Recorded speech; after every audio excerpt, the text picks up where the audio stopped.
Hello students, welcome to Reddy Chemistry classes. Today's session I am going to discuss about physical properties of aldehydes and ketones. देखिए यहां पर इसका physical state and order के बारे में discuss करते हैं। फिजिकल स्टेट एंड ऑर्डर के बारे में डिस्कस करते हैं। देखिए यहां पर फॉर्माल्डिहाइड, इसका और एक नाम है मिथेनॉल है। तो फॉर्माल्डिहाइड जनरली गैस के फॉर्म में रहता है और इसका ओडर है अनप्लीजेंट ओडर है, बहुत ही इरिटेटिंग ओडर होता है। सो देखिए नेक्स्ट वन, इसके अलावा acetaldehyde, acetaldehyde colourless and volatile pleasant smell देने वाले लिक्विड है। और next one acetone, CH3COCH3 generally pleasant smell देने वाले लिक्विड है।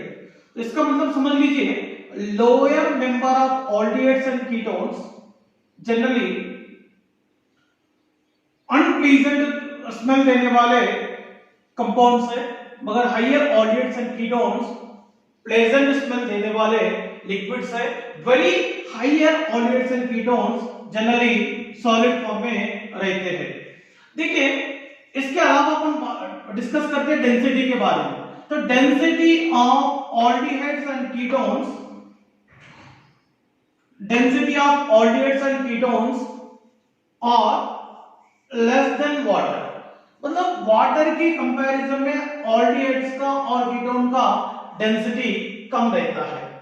और एक फिजिकल प्रॉपर्टीज है यहाँ पे boiling point, one of the important point है। इसके बेसिस पे एग्जाम में क्वेश्चंस आने की चांसेस रहते हैं। देखिए boiling point of aldehydes and ketones depend करता है इसका मॉलिक्यूलर वेट पे। तो ऑल्डिहाइड्स और कीटोन की मॉलिक्यूलर वेट जैसे जैसे बढ़ते जाता है इसका बॉइलिंग पॉइंट बढ़ेंगे। और एक बात यहाँ पे ध्यान रख लीजिए, मतलब ऑल्डिहाइड्स और कीटोन्स की बॉइलिंग पॉइंट, तो बॉइलिंग पॉइंट मॉलिक्यूलर वेट को डायरेक्टली प्रोपोर्शनल है।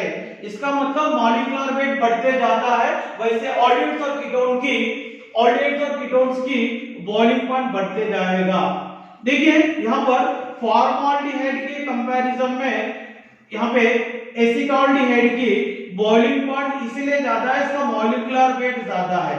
और एसिटाल्डिहाइड की कंपैरिजन में यहाँ पर प्रोपियोन ऑल्डिहाइड की बॉइलिंग पॉइंट ज्यादा है, क्योंकि मॉलिक्यूलर वेट यहाँ पे बढ़ते जा रहा है, वैसे इसकी बॉइलिंग पॉइंट भी बढ़ते जा रहा है। यहाँ पर और एक इंपॉर्टेंट पॉइंट डिस्कस करना है, boiling point of aldehydes and ketones, boiling point of aldehydes and ketones generally ether के कंपैरिजन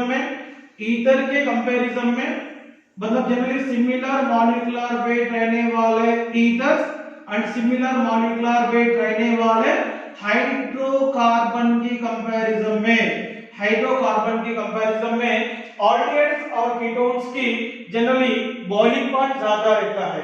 तो ऑल्डिहाइड्स एंड कीटोन्स की बॉइलिंग पॉइंट ज्यादा रहने का मेन रीजन क्या है देखेंगे। यहां पर मैं आपको समझाना चाहता हूं, RC डबल बॉन्ड को H एक ऑल्डिहाइड मैंने लिया।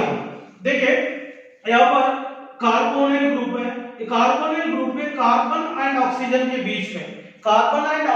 बीच में इलेक्ट्रोनेगेटिविटी डिफरेंस है, इसीलिए ये शेड पेयर ऑफ इलेक्ट्रॉन कहां जा रहा है, ऑक्सीजन के ऊपर जा रहा है, इसीलिए ऑक्सीजन के ऊपर यहां पर नेगेटिव चार्ज एंड कार्बन के ऊपर पॉजिटिव चार्ज डेवलप होगा।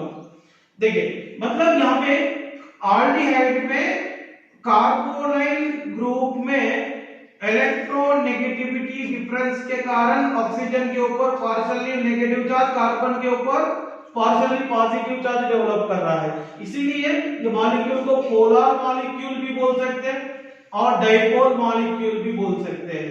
ये डाइपोल मॉलिक्यूल है। तो मैंने और एक ऑल्डिहाइड मॉलिक्यूल लूंगा RC डबल बॉन्ड H, इसमें भी कार्बोनिल ग्रुप है, इसमें भी इलेक्ट्रोनेगेटिविटी डिफरेंस के कारण ऑक्सीजन के ऊपर नेगेटिव चार्ज, कार्बन के ऊपर पॉजिटिव चार्ज है।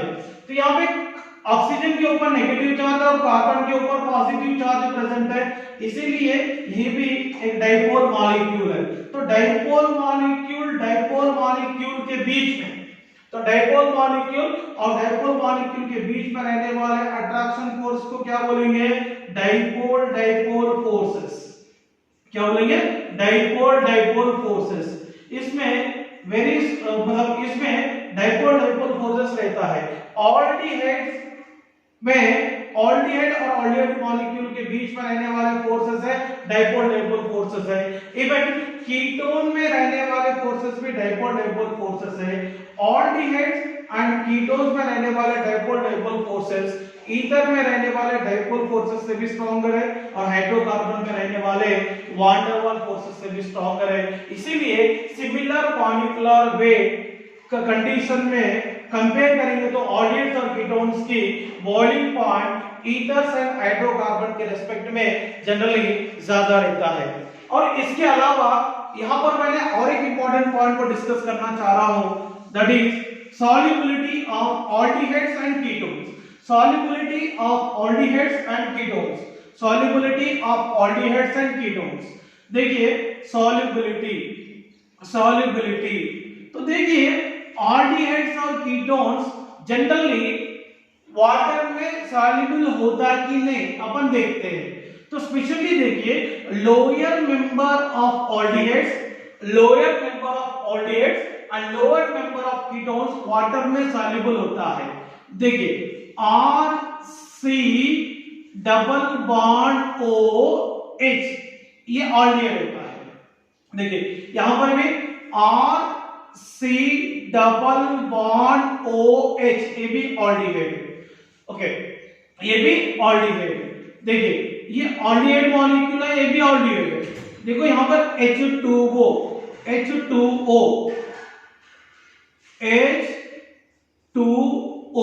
देखिए ऑल्डिहाइड में ये कार्बोनिल ग्रुप है। ये कार्बोनिल ग्रुप में रहने वाला ऑक्सीजन एंड वाटर मॉलिक्यूल में रहने वाले हाइड्रोजन के बीच में ये डेवलप होने वाले अट्रैक्शन फोर्स क्या है? Intermolecular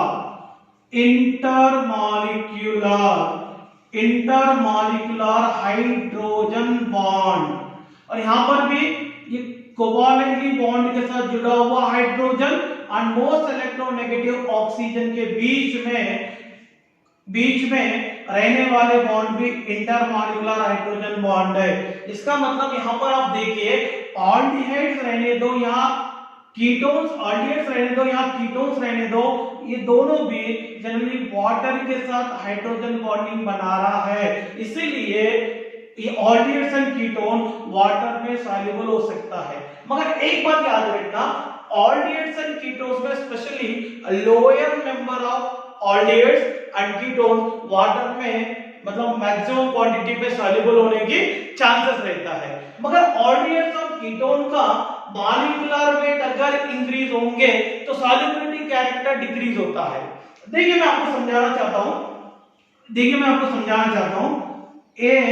HCHO formaldehyde, CH3CHO acetaldehyde, CH3CH2CHO इसका नाम है प्रोपियोनाल्डिहाइड। तो ये तीनों में मतलब वाटर में सॉल्युबल होने वाले कैरेक्टरिस्टिक किसके पास ज्यादा होता है? देखिए इसमें फॉर्माल्डिहाइड के पास वाटर में सॉल्युबल होने वाले कैपेसिटी ज्यादा है, बट एसिटाल्डिहाइड का सॉल्युबिलिटी कैपेसिटी फॉर्माल्डिहाइड के कंपैरिजन में कम हो रहा है। तो क्यों कम हो रहा है? क्योंकि यहाँ पर ये अल्काइल मतलब मिथाइल ग्रुप है। ये methyl group generally hydrophobic nature show करता है। हाइड्रोफोबिक नेचर का मतलब क्या होता है? वाटर रिपलिंग कैरेक्टर शो करता है। ये वाटर रिपलिंग कैरेक्टर शो करने वाले ग्रुप यहाँ पर है, इसीलिए इसकी सॉल्युबिलिटी वाटर में थोड़ा कम होगा और इसके कंपैरिजन में प्रोपियोनाल्डिहाइड का सॉल्युबिलिटी और कम हो जाता है, क्योंकि यहाँ पर टोटल कितने कार्बन से 2 कार्बन से इथाइल ग्रुप है। इसका मतलब मिथाइल ग्रुप से इथाइल ग्रुप के पास हाइड्रोफोबिक नेचर ज्यादा है, इसीलिए इसकी सॉल्युबिलिटी और कम हो रहा है। ये तीनों में देखिए सबसे ज्यादा सॉल्युबिलिटी कैरेक्टर किसके पास है? फॉर्माल्डिहाइड थोड़ा कम किसके पास है, एसीटाल्डिहाइड, और थोड़ा कम किसके पास है, प्रोपियोनाल्डिहाइड के पास है। इसका मतलब ये order of solubility, order of solubility. अगर ऐसा कीटोन का भी कंपेयर करो, कीटोन का भी कंपेयर करो, CH3 CO CH3 एसीटोन, और इसके अलावा मैं और एक कंपाउंड लिखता हूं CH3 CO CH2 CH3 that is called butanone. ये दोनों में कंपेयर करेंगे, दोनों में कंपेयर करें तो किसके सॉल्युबिलिटी वाटर में ज्यादा होता है, देखते हैं। यहाँ पर एसीटोन में टोटल कार्बन्स 3 है बट इसमें टोटल कार्बन्स 4 है। ये दोनों में कंपेयर करेंगे तो सॉल्युबिलिटी ज्यादा होगा एसीटोन को। किसको ज्यादा होगा, एसीटोन को ज्यादा होगा, क्योंकि यहाँ पर वाटर को रिपल करने वाले ग्रुप की साइज कम है, यहाँ पर वाटर को रिपल करने वाले ग्रुप की साइज ज्यादा है, इसीलिए दोनों में सॉल्युबिलिटी इसको ज्यादा होगा, इसको कम होगा। तो ये है मतलब physical properties of aldehydes and ketones. Specially ये ऑल्डिहाइड्स और कीटोन्स में जनरली क्वेश्चंस आने के अगर चांसेस अगर रहे तो बॉइलिंग पॉइंट एंड सॉल्युबिलिटी के रिस्पेक्ट में क्वेश्चंस आने की चांसेस ज्यादा रहते हैं। देखिए स्टूडेंट्स, आप लोग ये बॉइलिंग पॉइंट की ऑर्डर्स और सॉल्युबिलिटी का ऑर्डर कंपलसरी फोकस करना है। यहां पर आप देखिए boiling point directly proportional to molecular weight बताया, मगर यहां पे solubility inversely proportional to molecular weight है, inversely proportional to molecular weight. ठीक है स्टूडेंट, ये पूरा फिजिकल प्रॉपर्टीज को भी आप लोग अच्छी तरीके से प्रैक्टिस करना चाहिए।